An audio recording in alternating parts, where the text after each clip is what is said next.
नमस्कार, मीडिया हलचल देख रहे हैं आप और मैं हूं आपके साथ हिमांशु। उत्तर प्रदेश में सियासी धमक साफ महसूस की जा सकती है। उत्तर प्रदेश के सियासी दल लगातार सक्रिय दिखाई दे रहे हैं। हर दल की तरफ से धमाचौकड़ी जो है वो तेज कर दी गई है और पार्टियों को मजबूती देने का काम चल रहा है। कार्यकर्ताओं को सख्त दिशा निर्देश दिए गए हैं कि वो सक्रियता के साथ काम करें ताकि आने वाले वक्त में सियासी सपने को पूरा किया जा सके। समाजवादी पार्टी की अगर बात की जाए तो 2017 में सत्ता से बाहर होने के बाद से अब समाजवादी पार्टी एक बार फिर सत्ता में काबिज होने का सपना देख रही है और 2022 विधानसभा चुनावों में प्रचंड जीत का सपना देख रही है, लक्ष्य बनाकर चल रही है और बीजेपी को टक्कर देने की बात कही जा रही है। समाजवादी पार्टी की तरफ से क्या तैयारियां चल रही हैं, किस तरीके की रणनीति बनाई गई है, कैसे बीजेपी को चुनौती दी जाएगी और फिलहाल मौजूदा वक्त में प्रदेश के जो हालात हैं उन हालातों को लेकर किससे जिम्मेदार समाजवादी पार्टी मानती है, इस पर हम आज बात करेंगे। हमारे साथ में मौजूद हैं उत्तर प्रदेश समाजवादी पार्टी की कार्यकारिणी की सदस्य कृष्णा दास लोधी जी, जिनसे हम जानने की कोशिश करेंगे कि प्रदेश के सियासी माहौल को लेकर उनका नजरिया, उनका तजुर्बा क्या कुछ कहता है। कृष्णा दास जी, बहुत बहुत स्वागत है आपका मीडिया हलचल में। और मेरा सबसे पहला सवाल आपसे यही है कि मौजूदा वक्त में उत्तर प्रदेश का जो सियासी माहौल देखने को मिल रहा है, इस सियासी माहौल को आप किस नज़रिए से देखती हैं? ये समाजवादी पार्टी के फेवर में कैसे काम कर सकता है?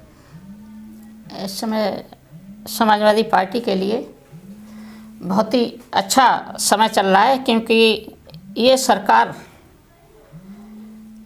आए दिन महंगाई, किसानों के लिए आए दिन हमारा इस समय 80 दिन हो गए जी किसानों को आंदोलन करते हुए, लेकिन हमारे प्रदेश और देश की सरकार को बिल्कुल भी ये दिखाई नहीं दे रहा कि हमारा आंदोलन, हमारा किसान कितना परेशान है, कितने लोगों ने शहादत दे दी, लेकिन उस शहादत को आज भी हमारे प्रदेश और केंद्र की सरकार मानने को तैयार नहीं है।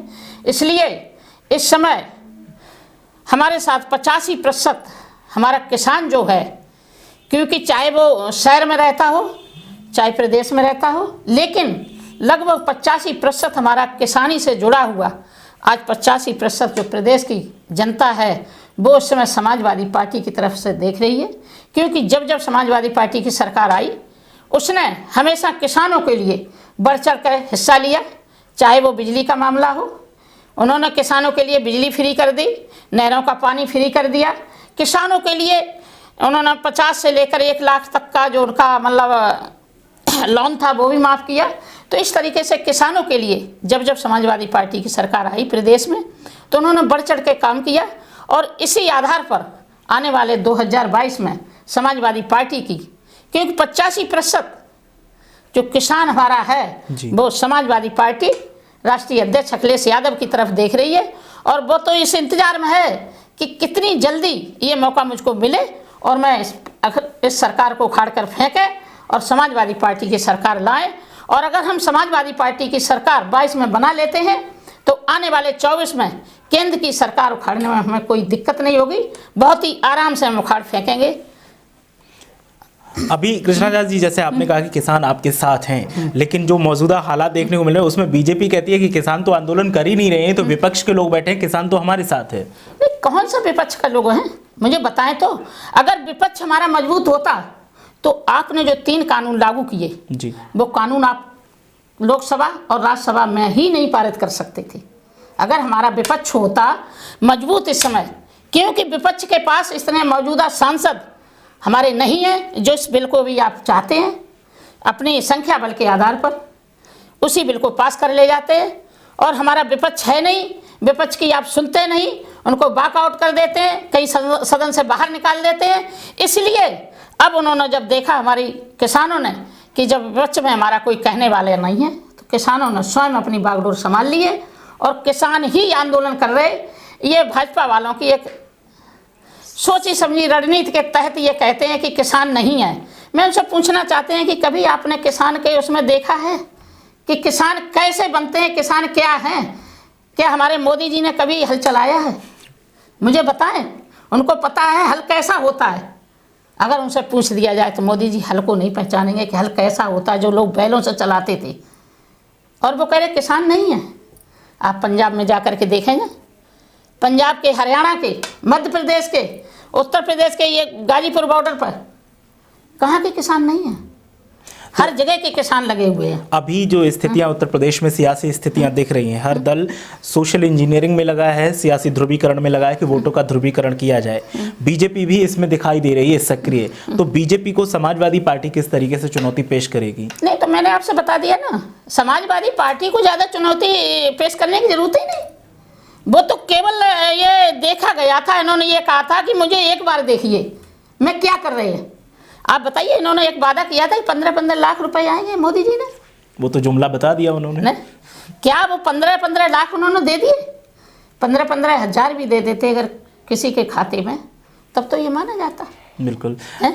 तो अभी जो स्थितियां उत्तर प्रदेश की समाजवादी पार्टी में देखने को मिल रही हैं, जैसे कि अभी आपने देखा होगा हाल ही में सिरसागंज से विधायक रहे हरिओम यादव जी को पार्टी से निकाल दिया गया। तो एक तरफ तो आप चुनौती पेश करने की बात करते हैं, दूसरी तरफ आप अपने ही मौजूदा विधायकों को पार्टी से निकाल रहे हैं, तो कैसे? नहीं, जो हरिओम जी को निकाला गया है आपको सबको पता होगा, और मतलब सभी को मालूम है। जिस समय अखिलेश जी और उनके चाचा जी शिवपाल जी के थोड़ा सा विवाद हुआ था, तो उन्होंने अपनी पार्टी बनाई, और जब से उन्होंने पार्टी बनाई तो उनके साथ ही वो कार्य कर रहे थे। केवल बस यही था कि नेक लिखा पढ़ी बाकी थी, वो लिखा पढ़ी उनके साथ कर दी गई, और कुछ हुआ ही नहीं। वो तो अब से नहीं है, जब से सरकार अखिलेश जी का मतलब जब से उनके चाचा जी का उनका विवाद हुआ है, और जब से उन्होंने पार्टी बनाई, तब से वो तो उधर ही थे। अब सवाल इस बात का है कि उत्तर प्रदेश में जैसे कि राजपूत वोटर्स हैं जो आपकी बिरादरी से ताल्लुक़ रखते हैं, उन वोटों को लुभाने की कोशिश की जा रही है। तो आपको प्रदेश कार्यकारिणी में जगह दी गई है, आपकी कितनी अहम भूमिका रहेगी इस मामले में, और कैसे आप वो इन वोटर्स को बीजेपी से तोड़कर सपा में लाएंगे? देखिए, मेरी अहम भूमिका इतनी रहेगी कि आप ये मान लीजिए कि उत्तर प्रदेश का हमारी समाज का वोट इतनी गहराई से बैठा हुआ है, इतनी गहराई से देख रहा है अखिलेश भैया की तरफ। क्योंकि आज की मौजूदा राजनीति को मैं आपको बता दूं, आज की डेट में हमारे 23 विधायक हैं जी, और 23 विधायकों में कुछ विधायक ऐसे हैं जो 3-3 बार के विधायक हैं। अगर ठीक है, मैं मानते कि जब से माननीय कल्याण सिंह जी मुख्यमंत्री बने तब से ये बिरादरी थोड़ी बीजेपी की तरफ रही है जी, लेकिन वहीं रही है जहां इनको किसी दूसरी पार्टी ने महत्व नहीं दिया। जहां भी जिसको दूसरी पार्टी ने महत्व दिया वहां इतना इनका मतलब वो नहीं रहा है। लेकिन आज की डेट में ये है कि 23 विधायक होने के बावजूद भी जो पहली बार विधायक बनता है उसको कैबिनेट मंत्री बना दिया जाता है, और हमारे 3-3, 4-4 बार के विधायक होने के बावजूद भी किसी को कैबिनेट मंत्री का दर्जा नहीं दिया जाता है। तो क्या ये बिरादरी केवल प्रदेश में वोट देने के लिए है? कल्याण सिंह का परिवार तो सेट है कैबिनेट? नहीं, कल्याण सिंह का परिवार क्या सेट है? केवल राज्य मंत्री है, वो कल का लड़का है, वो तो पहली बार बना और उसको बना दिया। क्या उसे पता है? 3-3, 4-4 के बार के जो विधायक हैं उनको इसीलिए नहीं बनाया जा रहा ना कि उनको कुछ पता है ABCD के। ये पहली बार लड़का बना, ऐसे ABCD पता नहीं कि मंत्री पद कैसे चलता क्या। जब तक ये सीखेगा तब तक 5 साल निकल जाएंगे।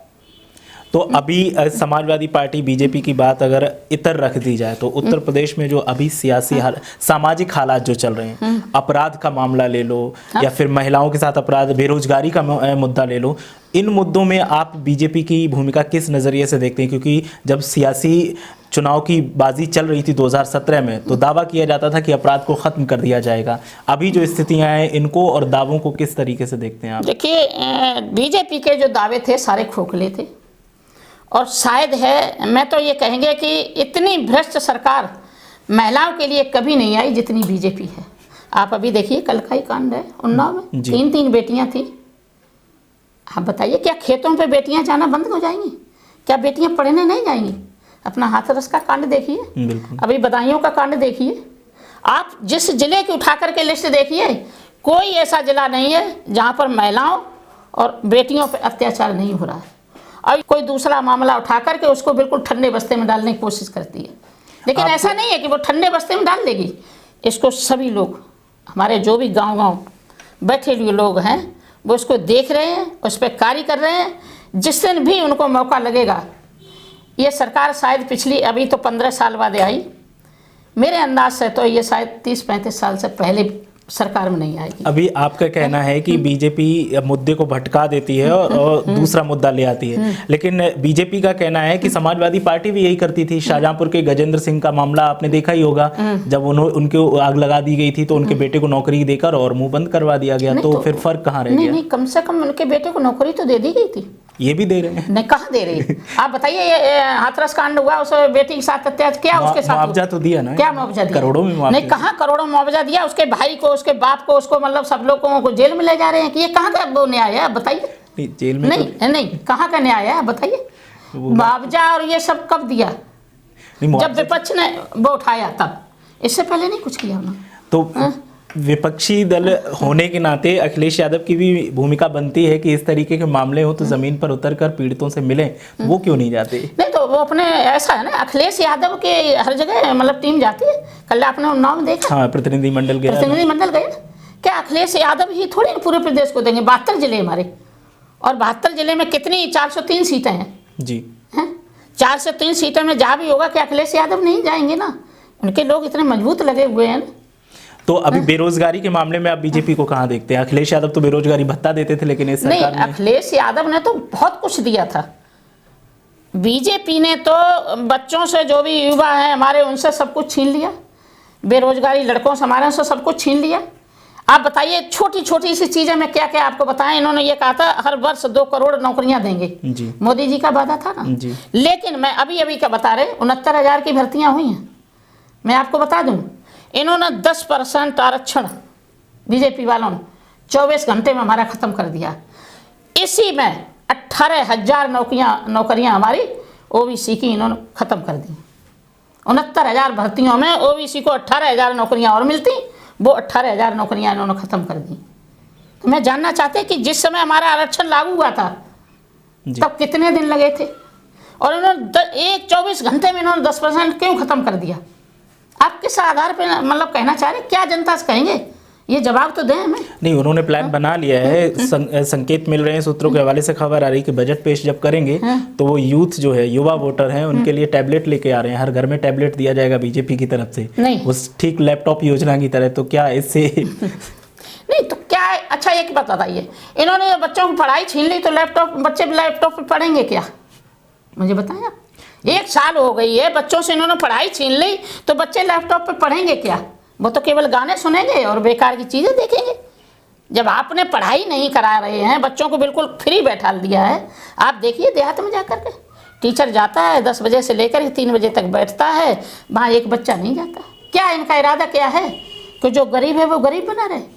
क्योंकि गरीब का बच्चा केवल एक ही साधन होता है उसका, कि गरीब का बच्चा केवल पढ़ लिख कर, कभी कभी आता कि रिक्शे वाले का बेटा IAS बना, यही तो होता, क्योंकि उसके पास पैसा नहीं होता। एक ही साधन था उसके पास, उस साधन को भी इन्होंने योजना के तहत उस साधन को भी खत्म कर दिया। अब सवाल इस बात का है कि 2022 विधानसभा चुनाव नजदीक है, ज्यादा टाइम नहीं बचा है, 1 साल तो गिनने में निकल जाएगा। तो समाजवादी पार्टी की ऐसी क्या रणनीति है जिससे कि वोटर समाजवादी पार्टी की तरफ आए और भरोसा करे? समाजवादी की वोटर उन्होंने सोशल इंजीनियरिंग उनकी चल रही। बाकी के हमने आपको एक ही चीज़ बता दी कि 85% लोग इस समय समाजवादी पार्टी से, जो किसान संबंधित है, केवल नज़र लगाए बैठा है कि मुझको कब मौका मिले और मैं इनको उखाड़ फेंकें और समाजवादी पार्टी की सरकार लाएं।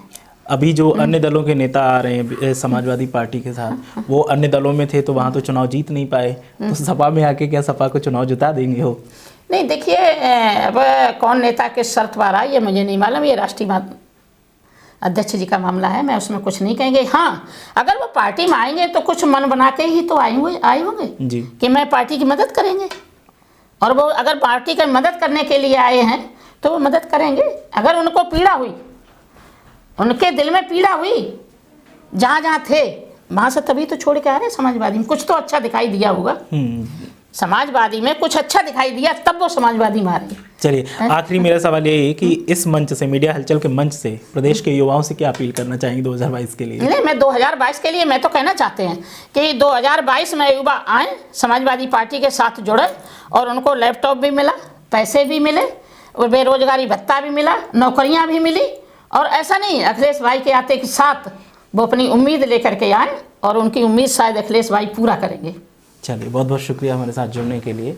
तो कुल मिलाकर उत्तर प्रदेश में जो सियासी हालात चल रहे हैं उस पर समाजवादी पार्टी की तरफ से हमारे साथ कृष्णादास लोधी जी थी। उनका साफ तौर पर कहना था कि किसान हो, बेरोजगार हो या फिर महिलाएं हो, हर वर्ग इस सरकार से परेशान है और आने वाले वक्त में 2022 में जब विधानसभा चुनाव होगा तो समाजवादी पार्टी के विजन को देखते हुए और अखिलेश यादव की सक्रियता को देखते हुए पार्टी के पक्ष में वोट पड़ेगा और समाजवादी पार्टी की सरकार बनेगी। ये दावे कितने हकीकत में तब्दील होंगे वो चुनावी नतीजे बताएंगे। आप देखते रहिए मीडिया हलचल।